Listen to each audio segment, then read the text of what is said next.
Olá pessoal, na última aula nós efetuamos a instalação do Python e do Git, porém efetuamos algumas configurações no VS Code.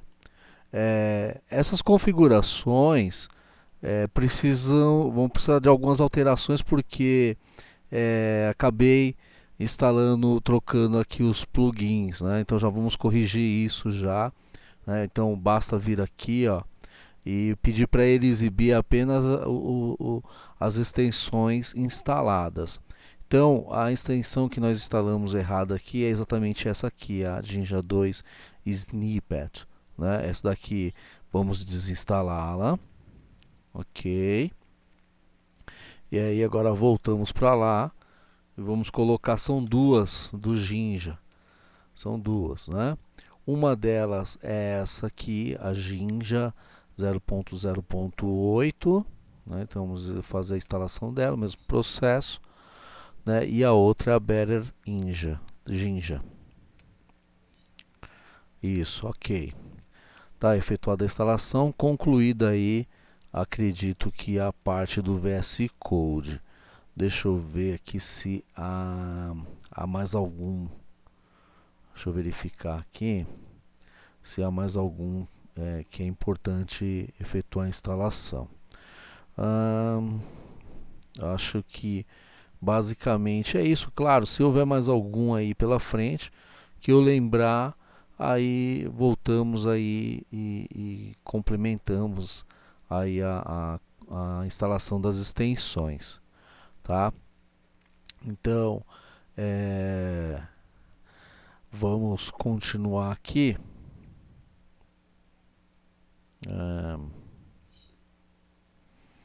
A tela está dando algumas piscadas aqui, eu não sei o que pode ser, mas deixa eu ver se eu consigo corrigir. E daqui a pouco eu já volto. Eu vou pausar o vídeo e já volto aí para corrigir esse. Acabei de verificar aqui o porquê estava dando essas falhas aí, eu não consegui identificar. Deve ser o número de telas abertas, eu dei uma reduzida, espero que tenha resolvido. Tá, seguindo aqui, efetuei já a instalação dessas duas extensões do Jinja. Agora acredito que já podemos efetuar já algumas demonstrações aí da utilização aqui desses recursos, tá? Então aqui, o editor aqui de texto do Visual Studio, ele tem inúmeras funcionalidades, tem integração com o Git, né? Para quando efetuamos aí a utilização do Git como controle de versionamento, tá? Temos aqui uma pesquisa, isso aqui eu irei apresentar para vocês a utilidade aqui da pesquisa. Na verdade aqui, eu já vou falar logo, aqui a pesquisa aqui, ela pesquisa em todo o projeto, em todo o diretório, né? O Visual Studio ele abre um diretório como um projeto. Então, a hora que selecionarmos um diretório para abrir, então ele compreende como toda a raiz daquele diretório e o que há dentro dele, os subdiretórios e arquivos fazem parte do projeto. Então aqui você faz uma pesquisa por nome de arquivo ou por conteúdo também, tá? E aqui exatamente é onde visualizamos aqui a árvore de diretórios e arquivos, tá? Então tá aqui Open Folder para abrir o projeto, tá? Então nessa parte. Aqui selecionamos aqui o modo debug, rodamos aqui o programa em modo debug e aqui temos mais essa funcionalidade aqui que é de teste do Python. Ainda não utilizei, eu vou verificar nessa nova funcionalidade que colocaram aqui como será a utilização dele, tá? Então basicamente aqui você vai ter os menus. Basicamente nós utilizamos muito aí a tecla de atalho. Então aqui você consegue já visualizar alguns atalhos que pode ser utilizado, que facilita muito a edição do código. Um dos atalhos que já utilizei aí é aquele que eu falei para abrir o terminal, tá vendo? Ctrl mais apóstrofe. Então você dá um Ctrl mais o apóstrofo, aí ele abre aí o terminal, tá? Ele abre o terminal na pasta corrente, tá? Na realidade, como não está aberto nenhum folder, ele vai abrir a pasta do usuário do sistema. No caso, ele já abriu lá em user Silvio, tá? O computador aí está com o nome de Silvio. Então, por isso que ele abriu aqui na pasta do usuário Silvio. Basicamente sobre o editor é isso. Ao longo, no decorrer aí da utilização dele, algumas coisas específicas iremos abordar, né? Mas basicamente é isso aqui, tá? Então aqui, ó, o que vamos utilizar bastante é essa parte aqui, quando tiver aberto o folder. Então, para isso, eu já vou fazer o seguinte, ó, eu vou fechar aqui,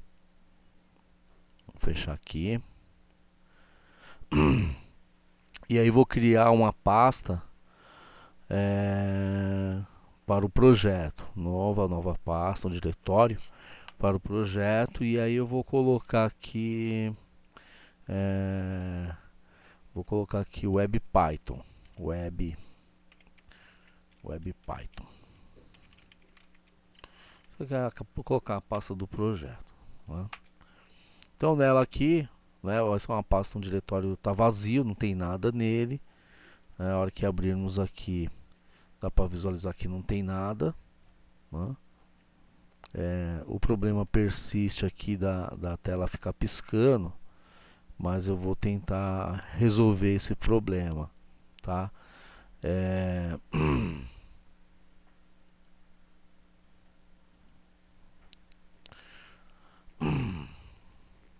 Vamos lá.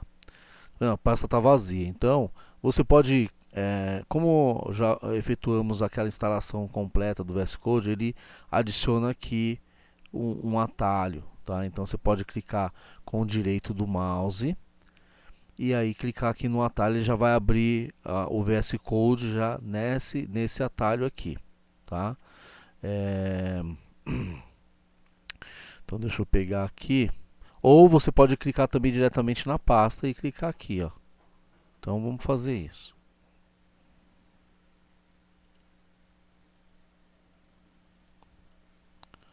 Tá. Efetuada a abertura, ele já abriu aqui, ó, o nome aqui do cabeçalho aqui já é o nome do diretório em maiúsculo, né? Web Python. E aí já podemos adicionar arquivos aqui ao diretório, né? Ao diretório do projeto. Então eu vou adicionar um arquivo aqui, ó. Então temos aqui, ó, New Folder e temos New File, tá? Então clicar aqui em New File, vou colocar aqui o primeiro arquivo, colocar testpython.py, teste.py, tá? Então aqui é um arquivo Python. Um outro detalhe, nós precisamos setar qual é o interpretador padrão aqui desse projeto. Então nós teclamos Ctrl Shift, as teclas Ctrl mais Shift e P, ele vai abrir exatamente aquela janela, né, aquele campo para pesquisa aí das funcionalidades. O que iremos realizar aqui é exatamente setar o interpretador Python padrão para esse projeto, tá vendo? Ó? Então aqui é o Python Select Interpreter. Então, clicando nele, eu tenho uma série de projetos aqui, então vou ter várias versões do Python, são versões virtualizadas, né? Nós vamos abordar sobre essa questão, mas aí eu vou pegar a que está direto no sistema, tá? A nativa aqui, essa aqui, a 3.7. Então, aqui a 3.7, ele já está já rodando, já está aqui, então ele já vai fazer, já vai entender o código, né?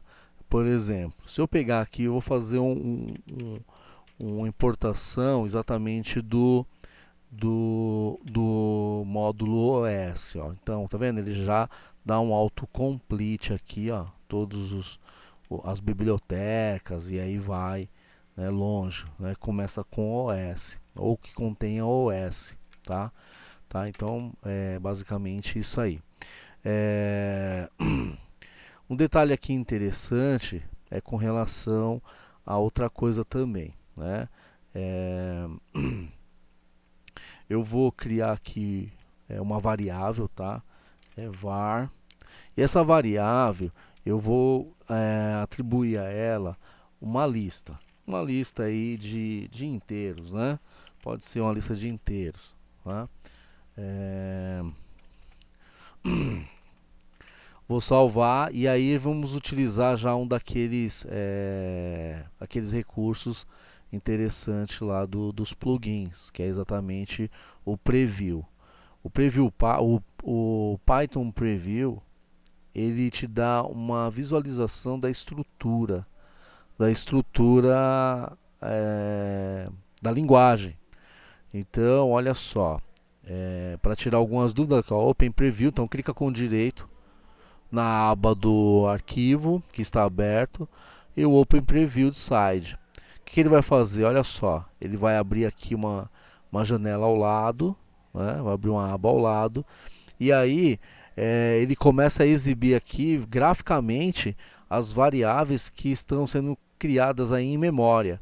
E aí ela mostra exatamente, ó, que a variável var, né, que ela está no escopo global do módulo, ela está apontando para uma lista de inteiros e o conteúdo é 1, 2, 3 e aí exibe o índice aqui também, ó, o índice 0, 1, 2, tal, e assim por diante. Quer dizer, o índice vai de 0 a 2, né, e os valores que tem nessa lista é 1, 2, 3. Tá? Como essa lista ela é um container, então ela pode ter coisas distintas, né? Por exemplo, pode ter um texto, ó lá.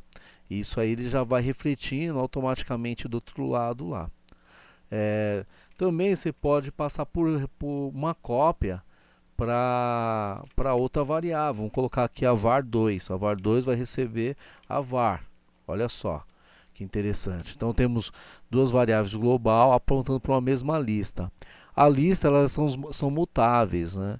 Então olha só, o que eu mudar em uma lista, ela vai refletir na outra. Então por isso que ela é dita mutável. Então se eu pegar aqui, pegar var2 e somar mais um item à lista, por exemplo, vou somar aqui mais 56. Então ele colocou na lista var, ou colocou na var2 o item 56, o número 56 no índice 4 aqui, tá? No índice 4 e ele apensou, né, esse valor aqui exatamente a mesma lista que é de var, porque os dois apontam para a mesma lista. Então isso é uma característica assim importante saber, e essa ferramenta aqui nos dá aqui uma visualização gráfica que facilita muito o aprendizado, tá? Claro que não iremos utilizar a todo momento isso aqui, mas a hora que surgir alguma dúvida, algo bem específico, né, para se resolver algum problema tal e tentar entender o que está acontecendo com aquilo, ela é uma mão na roda para isso aí, tá? Deixa eu ver quais foram as outras também instaladas aqui. A docstring. A docstring é interessante porque você colocando três aspas, né? Colocando 3 aspas, apertando Enter, ele vai já completar uma estrutura de comentário para o contexto onde você está utilizando. Por exemplo, aqui eu estou no contexto do arquivo teste.py, então ele é um contexto de módulo, então ele dá exatamente aí a forma que você deve escrever aí a docstring. A docstring você deve efetuar ela um sumário aí no texto. Vamos dizer que fosse uma definição, um comentário numa função def, né? Vou colocar aqui, ó, function,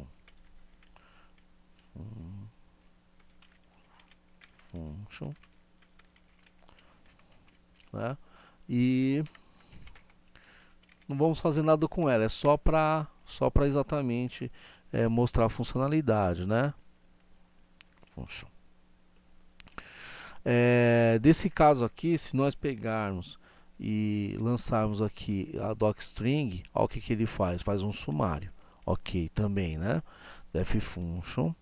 Aí aqui é o seguinte, ó, vamos fazer assim, ó, vou colocar aqui um var1, var2, e aí, olha só, e vou colocar um retorno também, return none.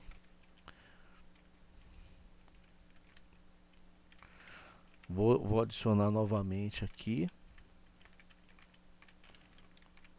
Vou adicionar exatamente aquele lá, né? O comentário. Olha só o que ele fez. Então ele colocou aqui o sumário, né? Você deve colocar aqui o que a função faz. Os argumentos var1 e var2, ele já coloca o nome das variáveis aqui. Você deve preencher aqui o tipo e fazer uma descrição para ele. No retorno a mesma coisa, o retorno ele vai ter um tipo e uma descrição. Se você fizer isso aqui, ó, se você fizer isso aqui, por exemplo, isso aqui é um comentário de tipo, no caso é um comentário de função. Vou pegar e vou retornar exatamente aqui none, que é o que ele está retornando, certo? E aí eu vou criar docstring. Olha só, tá vendo? Agora o retorno aqui, ele já colocou que o retorno é none. Se eu fizer também uma tipagem aqui nessas variáveis, isso aqui é uma funcionalidade que existe a partir do Python 3.6, tá? Se você tentar fazer no Python antes ao 3.6, você não consegue, porque ele não tem essa funcionalidade aí que foi implementada a partir do Python 3.6. Então vamos lá, docstring aqui, ó, olha só. Aí ele já fez isso, ó. Ele já entende que o var1 é um str, é uma string, entende que o var2 é um inteiro e o retorno aqui é nulo. O que basta você fazer exatamente o que? Acrescentar o sumário, a descrição do var1, a descrição do var2 e a descrição do retorno. E aí aqui embaixo vai todo o seu código, tá? Então a posição onde fica exatamente o comentário, né? A documentação da função é exatamente nesse espaço aqui. Existe também o comentário de linha, que aí você tem aí exatamente aqui o cerquilha, né? Esse é um comentário de linha. Então aqui você pode escrever, né? Você pode escrever o que você quiser, né? Escrever comentário.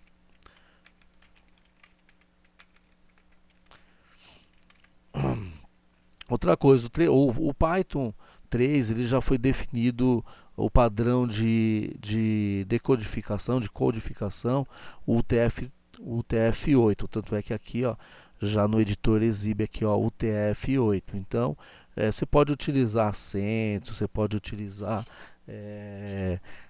toda as marcações, né, os acentos tal do português brasileiro, não há problema nenhum. Só uma orientação é assim, é importante não usar isso em nome de variáveis, nome de funções, né?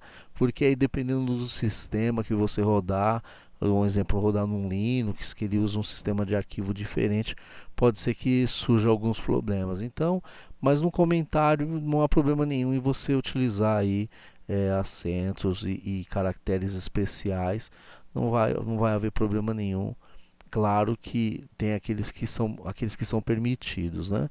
Mas no comentário pode colocar qualquer coisa aqui que não há problema, né? Então aqui é uma das facilidades, né, dos plugins, né? Tem outras, claro, eu exibi só apenas uma. Tem outras eu vou apresentar posteriormente, tá? Então acho que por hoje é importante, já corrigimos, né, o, a implantação, a instalação do Jinja, que estava com a versão errada, né? E também aí acertamos aí a questão que parece que agora parou de ficar piscando a tela. Acredito que resolveu, né? Então vamos ver se continua assim para os próximos vídeos. Então até mais, até a próxima aula. Tchau.